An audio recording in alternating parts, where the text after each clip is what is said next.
கண்கள் மூடி நல்லா சுவாசத்தை உள்ளெடுத்து சுவாசத்தை வெளிவிடுறப்போ ஏற்படக்கூடிய மாற்றத்தை உணரலாம்.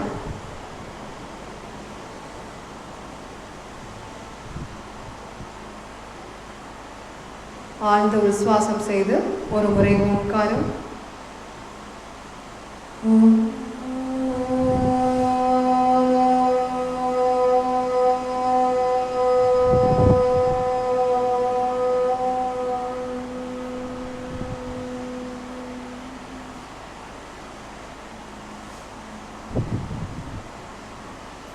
ரிலாக்ஸ்.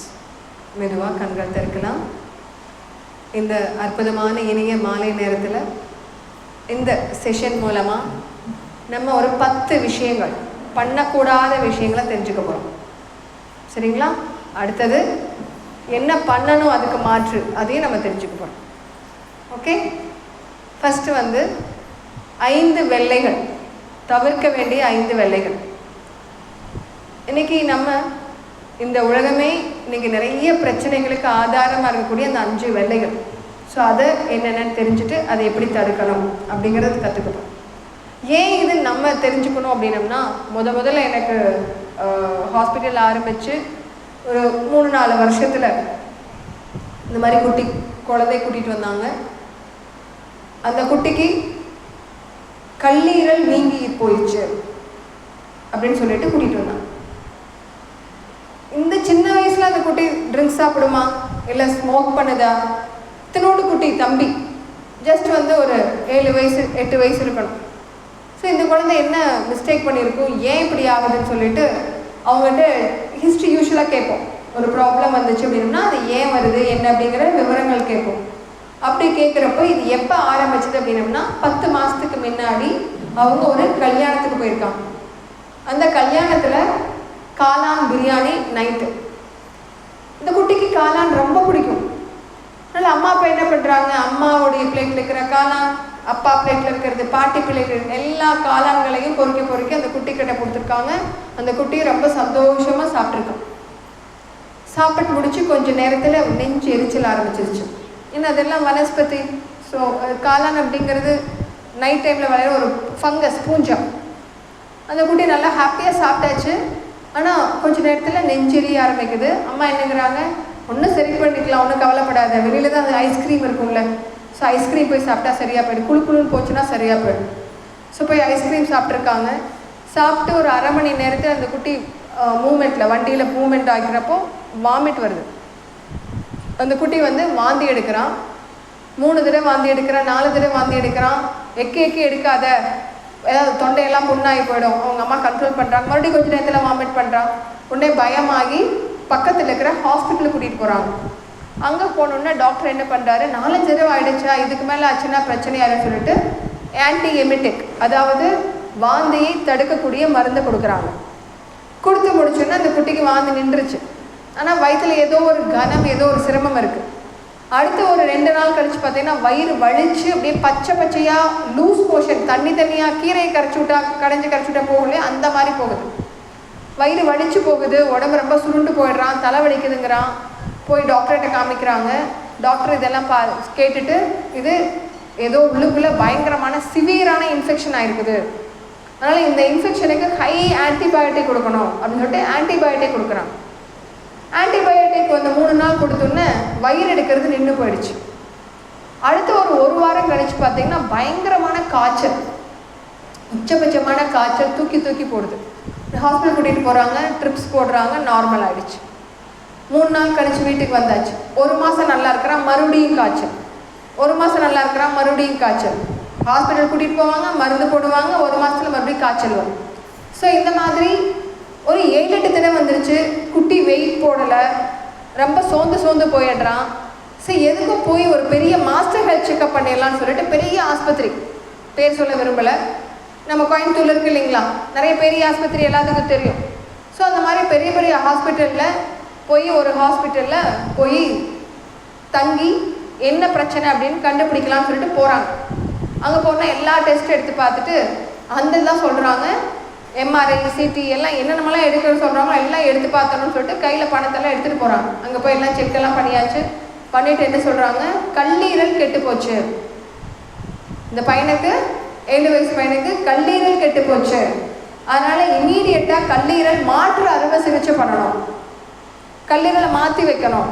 அதனால் ஒன்று நீங்கள் அல்லது உங்கள் வீட்டில் யாராவது ஒருத்தர் மாற்று அறுவை சிகிச்சை பண்ணலாம், அது கல்லீரல் டோனர் கொடுக்கலாம், அதுக்கு உங்களுடைய ரத்தம்லாம் சரியாகணும்னு சொல்லிட்டு எல்லாம் பரிசோதனைலாம் பண்ணி பார்த்து அதை பண்ணுறாங்க. இந்த செலவாகிறதுக்கு ஒரு குறைஞ்சபட்சம் 5 to 6 லட்சம் ஆகும். நான் சொல்கிறது இது வந்து ஒரு 7-8 வருஷத்துக்கு முன்னாடி. அப்போ அந்த காசுங்கிறது ரொம்ப அதிகமான காசு, அவ்வளோ காசு நம்ம யாரும் வச்சுருக்க மாட்டோம். அப்போது தோட்டத்தை விற்று தான் இதை பண்ணணும், அதனால் இப்போ இம்மீடியட்டாக பண்ண முடியாது சொல்கிறப்போ அப்போ என்ன சொல்லி அனுப்புகிறாங்க, இனிமேல் ஒரு தடவை கூட அவனுக்கு சளி பிடிக்கவோ காய்ச்சல் வர்றதோ எதுவும் வந்துடக்கூடாது, அப்படி வந்துச்சு அப்படின்னா ரொம்ப பேர் ஆபத்து அப்படின்னு சொல்லி அனுப்பியிருக்காங்க. ஸோ இந்த மனநிலையோடு தான் நம்ம ஹாஸ்பிட்டலுக்கு வராங்க. அப்போ நான் கேட்டோம், நீங்கள் நினச்சி பாருங்கள், ஃபஸ்ட்டு காளான் பிரியாணி சாப்பிட்ருக்கான், அந்த காளான் பிரியாணி ஹெவி டு டைஜஸ்ட், செரிமானம் ஆகிறதுக்கு ரொம்ப கஷ்டம், அதனால் நெஞ்சு எரிஞ்சிருக்குது. அப்போது செரிமானத்தை கூட்டுறதுக்கு சுடுதண்ணி குடிக்கணுமா, ஐஸ்கிரீம் சாப்பிட்லாமா, என்ன பண்ணுவோம், நல்லா நம்ம ஃபேட்டு கொழுப்பு இல்லையா, நல்லா பிரியாணியில் வந்து நல்ல நெய் வனஸ்பதி, அதுவும் அவ்வளோ பெரிய கல்யாண வீடு. அப்போது நம்ம யூஸ்வலாக என்ன பண்ணுவோம், சூடாக குடித்தோம் அப்படின்னோம்னா செரிமானத்துக்கு சுலபமாக இருக்கும். ஆனால் அவங்க பாவம் துரதிருஷ்டமாக என்ன பண்ணிட்டாங்க, ஐஸ்கிரீம் சாப்பிட்டாங்க. ஐஸ்கிரீம் சாப்பிட்டோம்னா உள்ளே போனோன்னு நல்லா நெய்க்குள்ளே ஒரு ஐஸ் கட்டி போட்டிங்கன்னா என்ன ஆகும், நெய் உறைஞ்சி போயிடும், கரெக்டுங்களா? இப்போ நம்மளுடைய வயிற்றுக்குள்ளே வனஸ்பதி நெய் போயிருக்குது, அதுக்கு பின்னாடி என்ன போகுது, ஐஸ்கிரீம் போகுது. அப்போ உள்ளுக்குள்ளே என்ன ஆகும், செரிமானம் ஆகாமல் அது என்ன பண்ணியிருக்குது, நல்ல அந்த குட்டிக்கு வந்து நல்ல ஸ்ட்ராங் வில் பவர் இருந்தோடனே அது என்ன பண்ணிச்சு, அது வெளியில் தள்ளிடலான்னு வெளியில் தள்ளிச்சு. பட் அம்மா விட்டாங்களா, என்ன பண்ணிட்டாங்க, வாந்தி பண்ணாதன்னு சொல்லிட்டு ஹாஸ்பிட்டலில் போய் சொன்னாங்க, அந்த மருந்து கொடுத்தாங்க, அந்த மருந்து என்ன பண்ணிச்சு, வாந்தி வரதை நிறுத்திடுச்சு. அடுத்து என்னாச்சு, வெளியில் வர முடியல, அடுத்து குடலுக்குள்ளே போகுது. அந்த குடல் பார்த்தீங்கன்னா நம்ம சாரீ இருக்கு இல்லையா, இந்த சாரீ 5.5 மீட்டர், 2 சாரீ அளவுக்கு 11 மீட்டர் நீளம் இருக்கக்கூடியது நம்மளுடைய குடல், அதுக்குள்ளே நுழைஞ்சிருச்சு. அந்த கெட்டு போன காளான் உள்ளுக்குள்ளே போய் அந்த முழு குடல் வழியாக உள்ளே போய் நகர்ந்து எல்லாம் வந்து பெருங்குடலுக்குள்ளே வர்றப்போ அது கெட்டு போய் கல்லீரல் என்ன பண்ணுது, அதிகமான பித்த நீரை வெளியில் தள்ளி அதை வெளியில் ஒரே அடியை தள்ளலான்னு சொல்லிட்டு பித்த நீரை அபரிமிதமாக சுரக்குது. அப்போ பெருங்குடல் வந்து ஓப்பன் ஆகி பொடோர்னு வந்து விழுகுது. டாய்லெட் எப்படி ஃபார்ம் ஆகி மலமாகலை, வந்து கொட்டுது, மலமாக வந்து கொட்டுது, அது லூஸ் மோஷனாக வருது. ஸோ இந்த லூஸ் மோஷனை விட்டுருந்தாலும் அது சுத்தமாயிடும். பாவம் நம்ம என்ன பண்ணோம், நம்மளுக்கு தெரியாதனம், குட்டிக்கு 5 தடவை லூஸ் மோஷனாக போகிறான், சாப்பிட மாட்டேங்கிறான், தலைவலிக்குதுங்கிறான், உடனே ஆஸ்பத்திரி போய் மருந்தை போட்டு அதையும் நிறுத்தியாச்சு. இப்போ அந்த காளான் என்ன பண்ணோம், கெட்டு போன காளான் என்ன பண்ணும், ஏதாவது வகையில் வெளியில் வர ட்ரை பண்ணும் இல்லையா, அடுத்து என்ன பண்ணுது, சளியாக வெளியில் வரலாம், காய்ச்சலாக வெளியில் வரலாம், தோல் வழியாக வெளியில் வரலான்னு ட்ரை பண்ணுது. அடுத்து 1 வாரம் கழிச்சு காய்ச்சல் வருது, நம்ம என்ன பண்ணோம், ஹாஸ்பிட்டல் போய் ஆன்டிபயோட்டிக் போட்டு படுக்க வச்சாச்சு. இப்போ அந்த காளான் என்ன ஆகும், 10 நாளைக்கு வச்சு காளானுக்கு. அப்போ என்ன பண்ணுறது, வேறு வழியே இல்லை, வெளியில் வர்றதுக்கு விடாமல் நம்ம என்ன பண்ணிவிட்டு உள்ளே அடுக்கி வச்சுட்டோம். அதனால் உள்ளே அமுந்து போய் அது கல்லீரலில் போய் தேங்கி கிடக்குது. அடுத்து 1 மாதம் கழித்து உடம்பு கொஞ்சம் சத்து வரும் இல்லைங்களா, அப்போ மறுபடியும் அந்த உள்ளே இருக்கிற வேஸ்ட்டை வெளியில் தள்ளலான்னு உடம்பு முடிவு பண்ணி மறுபடியும் காய்ச்சலாக தள்ளுது. மறுபடியும் நம்ம என்ன பண்ணுவோம், இன்னும் கொஞ்சம் மாத்திரையை போடுவோம், இன்னும் கொஞ்சம் கெமிக்கல் போடுவோம், அது மறுபடியும் உள்ளே போயிடுது. ஸோ இந்த மாதிரி 7-8 மாதமாக மருந்தை போட்டு போட்டு போட்டு அந்த காளான் இன்னும் 8 மாதமாக இன்னும் கல்லீரலுக்குள்ளேயே இருக்குது. வெளியில் வரலான்னு ட்ரை பண்ணுது, மறுபடியும் அமுத்தியாச்சு, வெளியில் வந்தால் அமுத்தியாச்சு, அதோடு சேர்ந்து இன்னொரு கெமிக்கலும் உள்ளே போகுது. ஸோ இந்த தொடர்ந்து இப்படி பண்ணினதில் அந்த எல்லா கழிவுகளும் எங்கே போய் தேங்கிச்சு, கல்லீரலில். இப்போ கல்லீரல்னால் வேலை செய்ய முடியலை. இந்த கண்டிஷனில் தான் நம்ம ஹாஸ்பிட்டலில் வந்து வராங்க, கல்லீரல் கெட்டு போயிருக்குது அப்படின்னு. அப்போ நான் அவங்ககிட்ட எக்ஸ்பிளைன் பண்ணுறேன், அம்மா இந்த மாதிரி நீங்கள் நினச்சி பாருங்கள், நைட் நேரத்தில் காளான் சாப்பிட்ருக்கோம், டைஜஸ்ட் ஆகலை, வாந்தி வந்திருக்கு, இதெல்லாம் எல்லாம் எக்ஸ்பிளைன் பண்ணி இப்போ என்ன பண்ணணும், இந்த உள்ளே இருக்கிற வேஸ்ட்டை வெளியில் எடுத்துட்டோம்னா சரியாக போயிடும். நான் சொல்றது கரெக்டா தப்பா? லாஜிக் இருக்கா? இப்போ வாந்தி வருது நல்லதா கெட்டதா? வாந்தி வந்து என்ன ஆகும்? உள்ள இருக்கிற கழிவு வெளியில போயிடும். வயிறு எடுத்தா என்ன ஆகும்? குடல் இருக்கிற கழிவு வெளியில போயிடும். காய்ச்சல் வந்தா என்ன ஆகும்? ரத்தத்தில் இருக்கிற கழிவு வேற வழியா வெளியில போயிடும். கொப்பளை வந்தா என்ன ஆகுது? உடம்பு சூடேறி போயிருக்குது, கொப்பளிக்குதுன்னு அர்த்தம். ஒரு சப்பாத்தி சுடுறீங்க, பபுள் பபுளா வருதா? அந்த சூடு மேலே வருது இல்லைங்களா? அப்போ நம்மளுக்கு கொப்பளை வருது, என்னது? சூடு உள்ள அதிகமாக இருக்குதுன்னு அர்த்தம். கழிவுகள் அதிகமாகி உடம்புல சூடு உருவாக்கி அந்த சூடு கொப்பளமாகி கொப்பளத்து மூலமாக வெடிச்சு வெளியில் வரலான்னு நினைக்குது. ஸோ அப்போது இதுக்கு உள்ளுக்குள்ளே இருக்கக்கூடிய கழிவை தூக்கி வெளியில் போடலாமா, இல்லை கொப்பளத்தை அமுத்துறதுக்கு மருந்து தடவிக்கலாமா? சொல்லுங்க. கழிவை தூக்கி வெளியில போடணும். உள்ள அமுத்தி வச்சுக்கலாமா? அப்போ இந்த கழிவுகள் தானே காரணம், கெட்டு போன காளான் தானே காரணம். புரியுதுங்களா? அப்போ இதை வெளியில தள்ளிட்டோம்னா அந்த குட்டி அன்னைக்கே நல்லா இருந்திருப்பாங்க. ஆனால் துரதிருஷ்டவசமாக நாங்கள் எல்லாம் சொல்லி பார்த்தோம். டாக்டர் என்ன சொல்லிக்கிறாரு? இனிமேல் வாந்தி வரக்கூடாது, காய்ச்சல் வரக்கூடாது, இருமல் வரக்கூடாதுன்னு சொல்லியிருக்கிறாங்க. அதனால டாக்டர் எங்களுக்கு எதுவும் வேண்டாம், ஏதாவது மருந்து இருந்தால் கொடுங்க, ஏதாவது மாத்திரை இருந்தால் கொடுங்க, கல்லீரலை பலப்படுத்திருக்குதுன்னு கேட்டாங்க. அப்போ நான் சொன்னேன், இயற்கை மருத்துவத்தை நாங்கள் முதல்ல கழிவை வெளியில் தள்ளணும். இப்போ எங்கள் வீட்டுக்குள்ளே வந்து இங்கே ரொம்ப குப்பையாக இருக்குது. இந்த குப்பைக்கு வந்து ஈ வரக்கூடாது, கொசு வரக்கூடாதுன்னு நினச்சி நம்ம எல்லாம் துரத்திட்டு இருக்கிறோம், ஒவ்வொரு ஈயை துரத்திட்டு இருக்கிறோம். அதுக்கு பதிலாக நான் என்ன சொல்கிறேன்? குப்பையை தூக்கி வெளியில் போடுங்கன்னு சொல்கிறேன்.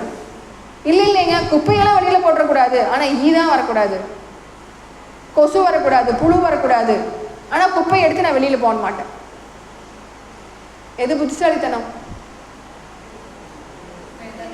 ஸோ ஆனால் நம்ம அவங்களுக்கு என்னால் சொல்லி புரிய வைக்க முடியல. நார்மல் வாட்டர் போகுது, நார்மல். ஸோ சொல்லி புரிய வைக்க முடியல, ரொம்ப துரதிருஷ்டமாக. அப்புறம் அவங்க என்ன பண்ணாங்க, இன்னொரு மூலிகை வைத்தியர் அவங்ககிட்ட போனாங்க. அவர் என்ன பண்ணிக்கிறார், எதுவும் பேசலை. அவர் என்ன பண்ணிட்டாரு, நல்ல மருந்து அரைச்சி, கீழா நெல்லி, பொன்னாங்கண்ணி, இந்த மாதிரி மருந்துகள் எல்லாம் அரைச்சி அவர் ஒரு உருண்டை கொடுத்து, தம்பி வீட்டுக்கு போனோன்னே வாந்தி ஆகலாம் அல்லது வயிறு எடுக்கலாம். இது எப்போ சொன்னார்? மருந்து கொடுத்துட்டு சொல்லிட்டார். இவங்களும் வீட்டுக்கு போனாங்க. வாந்தின்னா அப்படி ஒரு வாந்தி, 7-8 தடவை வாந்தி, வயிறு எடுக்குது. ஆனால் பையன் நல்லாயிட்டு இருக்கான். ஆனால் துரதிருஷ்டமாக நல்லது பண்ணுற 4 பேர் இருப்பாங்க இல்லையா, அவங்க என்ன சொல்கிறாங்க, என்ன இத்தனை தடவை வாந்தி ஆயிடுச்சு, டாக்டர் அப்படி சொன்னாங்க இப்படி சொன்னாங்க அப்படின்னு சொல்லிட்டு மறுபடியும் அதே ஆஸ்பத்திரி கூட்டிகிட்டு போகிறாங்க. அங்கே போனோன்னே அங்கே டாக்டர் கண்டபடி திட்டுறார். நீங்கள்லாம் படித்த முட்டாளாக இருக்கிறீங்க, இப்படியுமா இருப்பீங்க, சொல்லி விட்டோம்ல, அறிவு இல்லையா, எல்லாம் சொல்லிவிட்டு ஹாஸ்பிட்டலுக்குள்ளே போய் நல்லா அந்த குட்டிக்கு வந்து ஐசியூவில் வச்சு வைத்தியம் பார்க்குறாங்க. துரதிருஷ்டவசமாக ஒரே நாள் அந்த குழந்தை இறந்து போயிடுது. எங்கே ஆரம்பிச்சது பிரச்சனை?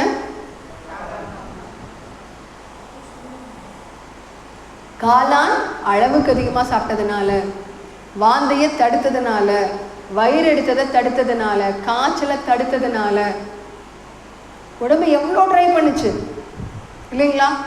ஸோ இதுக்கு காரணம் யார்? நான் டாக்டரை சொல்ல மாட்டேன், அம்மாவை தான் சொல்லுவேன், அப்பாவை தான் சொல்லுவேன். ஏன் அம்மா அப்பாவுக்கு இந்த நாலேஜ் ஏன் தெரியாமல் போச்சு? ஒத்துக்காத ஒன்று உள்ளே போனால் வயிறு எடுக்கும், வாந்தி ஆகும் அப்படிங்கிற நம்மளுக்கு தெரியுமா தெரியாதா? ஏன் வாந்தி வந்தால் ஏன் பயந்துக்கணும்? க்ளீன் ஆகட்டுமே. வாந்தி வந்து தட்டி கொடுத்து உன்னுடைய வயிறு சுத்தமாகுதாங்கன்னு சொல்லிட்டு கட்டி அணைச்சி முத்தம் கொடுக்கணும். நல்லா போயிருஞ்சாமே, சூப்பராகிட்டு இருக்குது உடம்பு அப்படின்னு சொல்லி அந்த குட்டிக்கு வந்து என்கரேஜ் பண்ணணும்.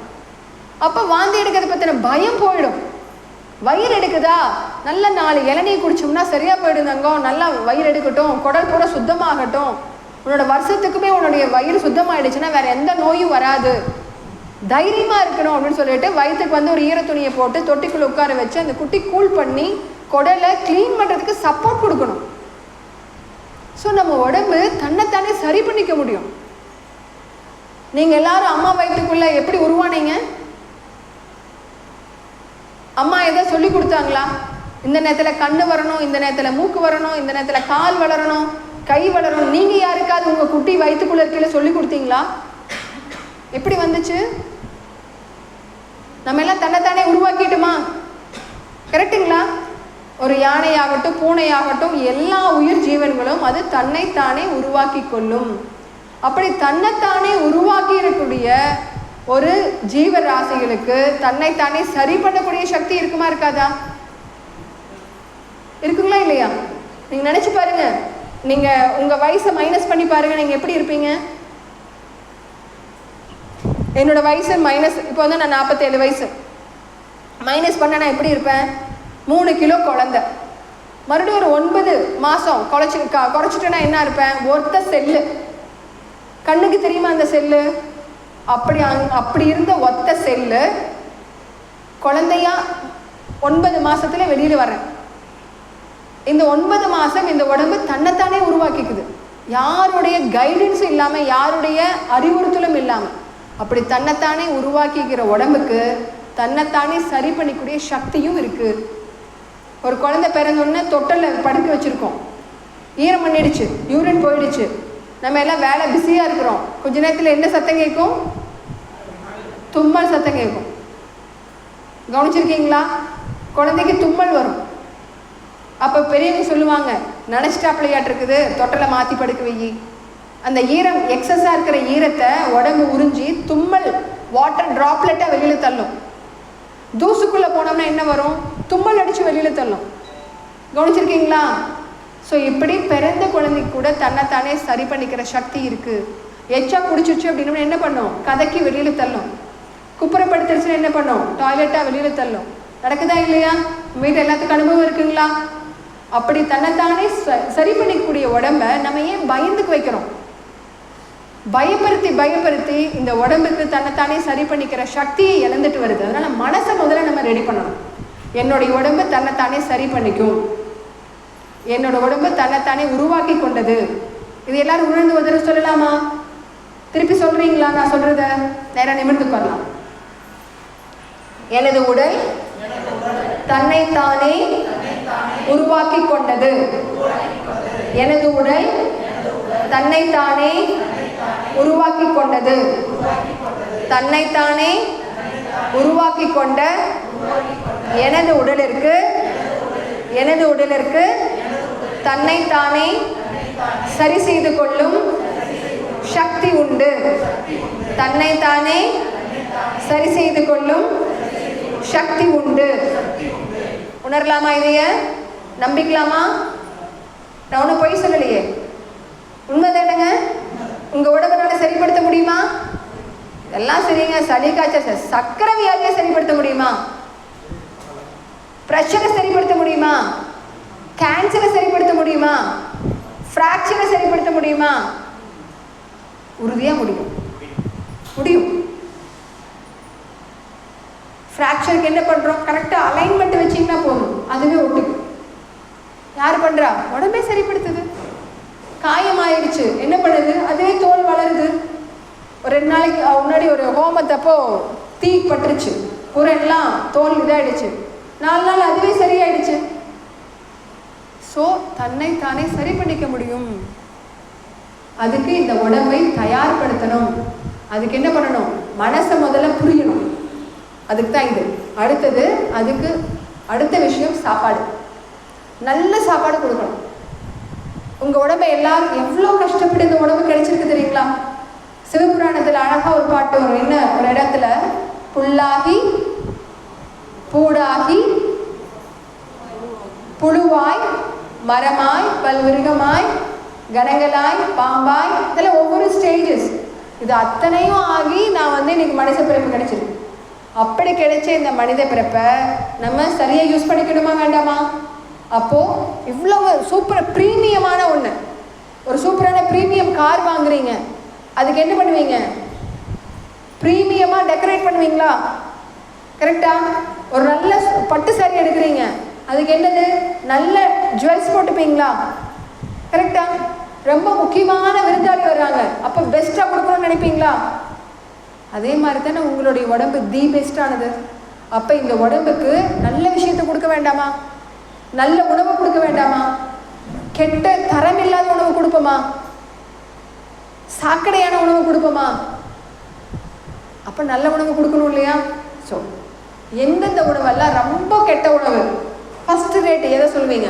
எந்த உணவு ரொம்ப கெட்டது? எதை சொல்லலாம்? என்ன?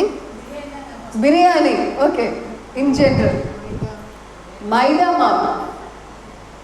மைதா மாவு இருக்கிறதுலே தி வர்ஸ்ட். இந்த மைதா மாவுல என்னென்னலாம் பண்றாங்க? பரோட்டா, நான், அப்புறம் cake, noodles, biscuit, rusk, all purpose floor எல்லாத்துக்கும் பயன்படுத்தலாம் அப்படின்னு சொல்றாங்க. அதுல என்ன பண்றாங்க? இருக்கக்கூடிய நல்லது பண்ணக்கூடிய இந்த ஜெர்ம் அதெல்லாம் ரிமூவ் பண்ணிட்டு என்ன கொடுக்குறாங்க? வெறும் ரிஃபைன்டு கேலரி, வெறும் சக்கை. இப்போ நல்ல சீசன் மாம்பழம் வருதா? இந்த மாம்பழத்தில் இருக்கக்கூடிய தோலெல்லாம் உரிச்சு அதில் இருக்கக்கூடிய நல்ல ஜூஸு, நல்ல பல்ப்பு, சதையெல்லாம் எடுத்து வெட்டி போட்டுட்டு வெறும் கொட்டையை வச்சு ரொம்ப அப்படியே ரசிச்சு ரசிச்சு எப்படி சாப்பிட்டு இருந்தா புத்திசாலித்தனமா இருக்குமா? அந்த மாதிரி நம்ம நல்லதை எல்லாம் வெளியில் எடுத்துட்டு எப்படி கொட்டையை சுப்பிட்டு இருக்கிறோம், அந்த மாதிரி நம்ம சாப்பிடக்கூடிய மைதா மாவு அதுக்கு ஈக்குவல். அதனால மைதா மாவு டோட்டலா அவாய்ட் பண்ணிக்கிறது நல்லது. அதுக்கு பதிலாக என்ன பண்ணலாம்? கோதுமை மாவு பயன்படுத்தலாம். கோதுமை மாவும் அதே மாதிரி ஈக்குவலி கெடுதல் தான். ஓரளவுக்கு அதில் ஜெர்ம்ஸ் இருக்கு. அந்த அதில் மாவு பொருளுக்கு பதிலாக அதில் வந்து கொஞ்சம் நார்ச்சத்து இருக்குதே ஒழிய கோதுமையும் அவ்வளோ நல்லது கிடையாது. இருக்கிறதுல எது ரொம்ப நல்லது அப்படின்னம்னா ராகி மாவு. ராகி மாவு வீட்டில் பயன்படுத்துகிறோமா? ராகி கூழ், ராகி களி, ராகி அடை, ராகி வடை செய்யலாமா? ராகி லட்டு இருக்கிறதே நல்ல பெஸ்ட் அப்படின்னம்னா இந்த விஷயங்கள் எல்லாமே. ஓகே. ஸோ ராகி, கம்பு, சாமை, வரகு, திணை, குதிரைவாலி, காட்டு யானம், கருப்பு கவனி, மாப்பிள்ளை சம்பா, குருவை சம்பா, மட்டை அரிசி, இந்த மாதிரி நிறைய வெரைட்டி இருக்கு. சிறுதானியங்களாகட்டும் பெருந்தானியங்களாகட்டும் நிறைய விஷயங்கள் இருக்கு. ஸோ காலையில் நேரத்தில் சிறுதானியங்கள் பயன்படுத்துறது நல்லது. எதெல்லாம் சிறுதானியம்? ரொம்ப கம்மி இத்தினோடு இருக்கும் இல்லையா? சாமை, வரகு, திணை, குதிரைவாலி இதெல்லாம் பயன்படுத்தலாம். மத்தியான நேரத்தில் கருப்பு கவனி, காட்டு யானை, மூங்கில் அரிசி, மாப்பிளச்சம்பா, மட்டை அரிசி இதெல்லாம் பயன்படுத்தலாம். நைட் நேரத்திலையும் முடிஞ்ச அளவுக்கு பயிர் வகை, உதாரணத்துக்கு வந்து பச்சை பயிறு தோசை, உளுந்து தோசை அந்த மாதிரி பயன்படுத்துங்க. அல்லது கோதுமை ரவை உப்மா, மக்காச்சோளத்தில் பண்ணக்கூடியது, சோளத்தில் பண்ணக்கூடியது, அரிசியில் பண்ணக்கூடிய புட்டு, சிவப்பு அவலில் பண்ணக்கூடியது, அவலில் வந்து நிறைய விதவிதமான இதெல்லாம் பண்ணலாம். ஸோ இந்த மாதிரி உங்களுடைய உணவில் வெள்ளை உணவு இல்லாமல் பார்த்துக்கிறது நல்லது. இந்த இடத்துல நான் பொன்னி அரிசி பற்றி சொன்னேன்னா, பொன்னி அரிசியும் மைதா மாவும் ஈக்குவல். சொல்றதை புரிஞ்சுதுங்களா? நம்ம எத்தனை பேர்த்து வீட்டில் பொன்னி ரைஸ் எவ்வளோ கிலோ வாங்குறோங்கிறத கால்குலேட் பண்ணுங்க. எவ்வளோ கிலோ ராகி, கம்பு, கோதுமை வாங்குறோங்கிறத கால்குலேட் பண்ணுங்க.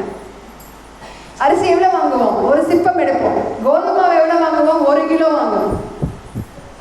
கரெக்டா? ஸோ இப்போ என்ன பண்ணணும்? வெள்ளை அரிசியை குறைக்கணும். எதை அதிகப்படுத்தணும்? ராகி, கம்பு அதிகப்படுத்தினோம்னா நம்மளுடைய தாத்தா, பாட்டி, அம்மா எல்லாம் எப்படி இருந்தாங்க அந்த மாதிரி நம்மளும் ஸ்ட்ராங் ஆகலாம். நம்மளை பிராக்கெட் போட்டு நம்ம உடம்பை கெடுக்கணும் அப்படிங்கிறதுக்காகவே இன்னைக்கு வெள்ளை அரிசி இவ்வளோ பயன்படும். வெள்ளை அரிசி சாப்பிட்டா ஏதோ பெருமைக்குரிய விஷயமா நினச்சிக்கிறோம்.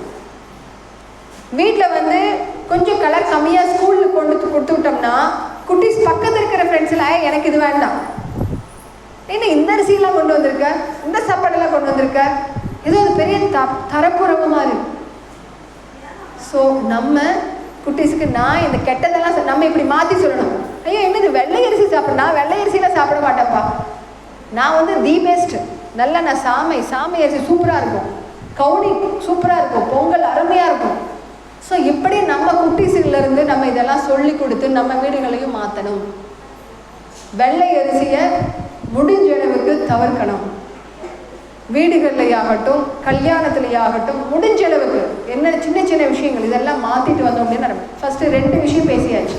என்னதெல்லாம் பேசணும்? மைதா மாவு, ரெண்டாவது வெள்ளை அரிசி, மூணாவது ரொம்ப ரொம்ப முக்கியமானது எல்லார் வீட்லேயும் இருக்கிறது, தவிர்க்கவே முடியாது, வெள்ளை சர்க்கரை, அஸ்கா சர்க்கரை. அஸ்கா சர்க்கரை எங்கிருந்து வருது? கம்பெனியிலிருந்து, கரும்புலேருந்து. கரும்பை என்ன பண்ணுறாங்க அந்த காலத்தில்? கரும்பை நசுக்கி சாறு பிடிஞ்சு சாரை வந்து பெரிய கொப்பரையில் போட்டு காய்ச்சுவாங்க. அந்த காய்ச்சி அதை வந்து பாகு தேய்ப்பாங்க. தேய்ச்சி அதுக்கப்புறமா சர்க்கரை வரும். இது வந்து ஒரு குடிசை தொழில் மாதிரி பண்ணுவாங்க. ஆனால் இன்னைக்கு அதெல்லாம் மாற்றி என்ன பண்ணியாச்சு, பெரிய டிஸ்டிலரி யூனிட். அப்படியே அங்கே அந்த அதை வந்து என்ன பண்ணுவாங்க, கரும்பு சாறு எடுத்து அதில் ஒரு கெமிக்கல் ஊற்றுவாங்க. அது வந்து தனியாக மொலாசஸ் தனியாகவும் ஜூஸ் தனியாகவும் பிரிஞ்சிடும். அந்த மொலாசஸ் வந்து அப்படி ஒரு நாத்தம் அடிக்கும். நாங்கள் வந்து உடுமலைப்பேட்டையில் கனியூர் அங்கே மடத்துக்குளத்தில் வந்து பெரிய டிஸ்டிலரி ஒரு சக்கரை ஆலை இருக்குது, சக்கரை மில் அங்கே இருக்குது. அங்கே அடிக்கிற காற்று கிழக்கு அடிச்சதுன்னா ஒரு 30 கிலோமீட்டர் தள்ளி அதோட நாத்தம் அடிக்கும். அவ்வளவு நாத்தம் அடிக்கும்.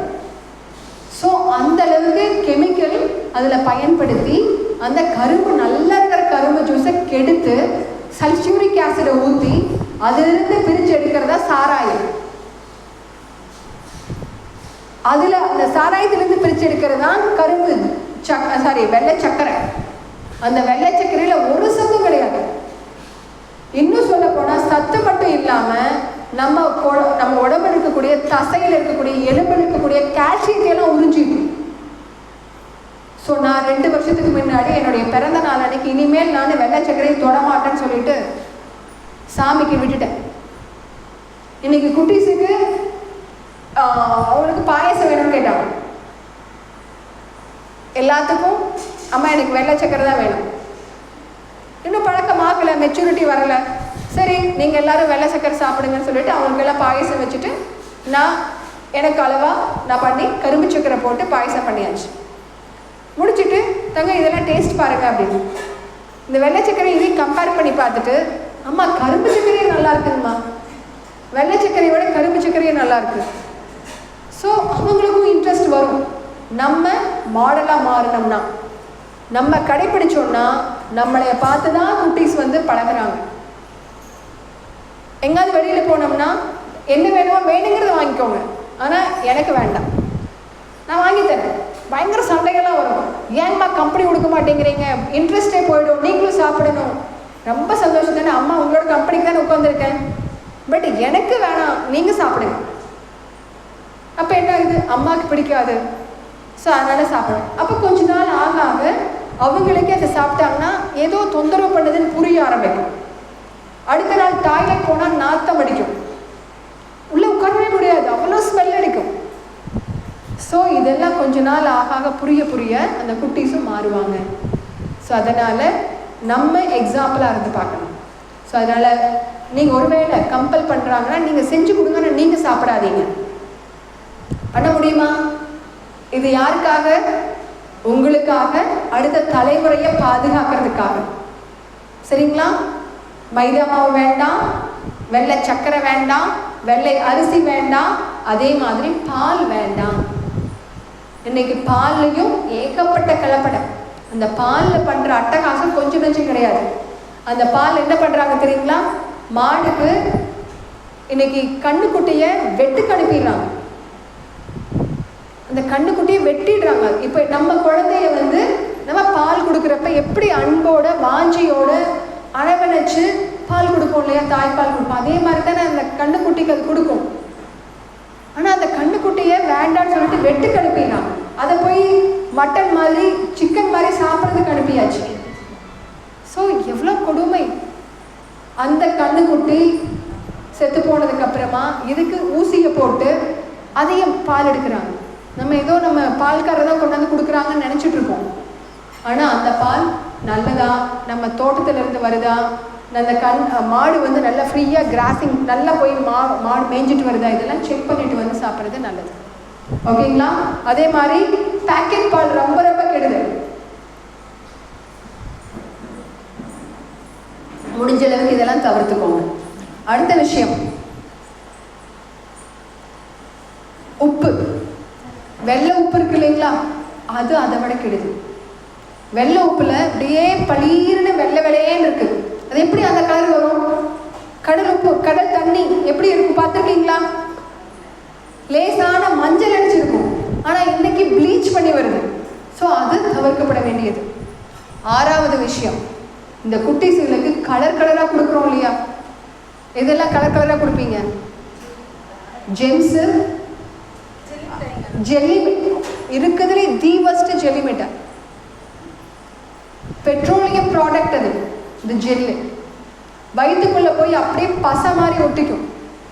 பன்னியோட கொழுப்பு, கெமிக்கல்ஸ் இதெல்லாம் சேர்ந்து வயிற்றுக்குள்ள போய் அப்படியே பிசு பிசுன்னு ஒட்டி.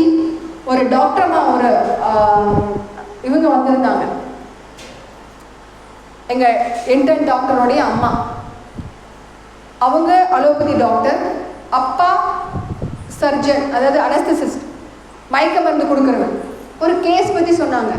போன வாரம் ஒரு குழந்தை வந்திருந்தா பிள்ளைங்க, அந்த ஜெல்லி மிட்டாய் சாப்பிட்டு அந்த குடல் 2 ஒட்டிக்குச்சான். அதனால சாப்பிட்ற சாப்பாடு அந்த குடல் ஒட்டிட்டங்காட்டி வெளியில போக மாட்டேங்குது. இந்த குடல் வந்து 2 சீலை அளவுக்கு சுட்டி சுட்டி இருக்கும். அப்போ ஒரு பக்கம் அடைச்சானதுனால அந்த குடல் முழுக்க கேஸ் ப்ராப்ளம் ஆயிடுச்சு, ஒட்டிக்கிச்சு, பாஸ் பண்ண முடியல. வயிற்றை கிழிச்சு அந்த குடலை வெட்டி 2ஐயும் பிரித்து எடுத்து அதுக்கப்புறம் கொண்டு தைச்சிருக்காங்க. சொல்றது புரிஞ்சுதுங்களா? ஸோ இந்த ஜெல்லி மிட்டாய், பிசு பிசுன்னு ஒட்டிக்கக்கூடிய சாக்லேட்ஸ் ரொம்ப ரொம்ப ரொம்ப கெடுது. புரியுதுங்களா? அதனால முடிஞ்ச அளவுக்கு இந்த சாக்லேட்டு, பிஸ்கெட் அடுத்தது. இந்த பிஸ்கெட்ஸ் அதே மாதிரி கம்ப்ளீட்லி மைதா மாவு. வரன்னு நம்ம வீட்டில் வேணும்னா நீங்கள் செய்து கொடுங்க, தாராளமாக நம்ம வீட்டில் செய்து கொடுக்கலாம். ஆனால் கடையில் வாங்கக்கூடியது 100க்கு 200% சுத்தமானது கிடையாது. அதில் போட்டிருப்பாங்க ஒரு கேக் பண்ணோம் அப்படின்னோம்னா எத்தனை நாள் அந்த கேக் நம்ம வீட்டில் பண்ணோம்னா எத்தனை நாளைக்கு இருக்கும்? 2 நாள் இருக்கலாம், 3 நாள் இருக்கலாம். ஆனால் அந்த கேக் போட்டிங்கன்னா 3 மாதம் கெடாமல் இருக்குன்னு போட்டிருக்கான். சொல்றது புரியுதுங்களா? 3 மாதம்.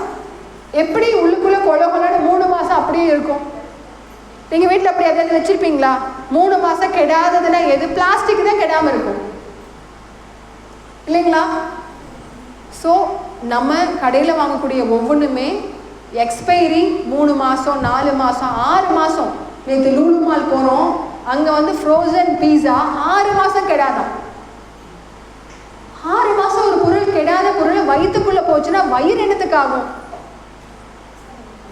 பிஸ்கெட்ஸ் எத்தனை மாதம்னு தெரியாது, எவ்வளோ நாள் கெடாமல் இருக்குன்னு தெரியாது. ஸோ எது சீக்கிரமாக கெட்டு போகுதோ அதுதான் உயிரோட்டம் அதிகமாக இருக்குதுன்னு அர்த்தம். அதனால் நம்ம குட்டீஸ்க்கு வாங்கி கொடுக்கக்கூடிய இந்த விஷயங்கள் சரியானதான்னு பார்த்து வாங்கி கொடுங்க. ஓகேங்களா? இப்போ நான் 5 விஷயம் எதெல்லாம் சொன்னேன்? வெள்ளைகள் 5 சொன்னேன். அடுத்து இப்போ என்னென்ன சொன்னேன்? பிஸ்கெட்டு, கலர் கலராக இருக்கக்கூடிய சாக்லேட்ஸு, கேக்கு, பிறந்த நாள் கேக்கு. நம்ம என்னைக்காவது வெட்டி சாப்பிட்ட பழக்கம் உண்டா? குழந்தைகளுடைய ஃபோட்டோவை கேக்கில் போட்டு அந்த பிறந்த நாள் அன்னைக்கு அந்த கேக்கை வெட்டுறோம். யார் இந்த பழக்கத்தை ஏற்படுத்தினா? ஒரு 4-5 மாதத்துக்கு முன்னாடி ஒரு குட்டீஸ் வந்திருக்காங்க. சாமிக்கு நம்ம ஹாஸ்பிட்டலில் தீபம் ஏற்றி வைப்போம்.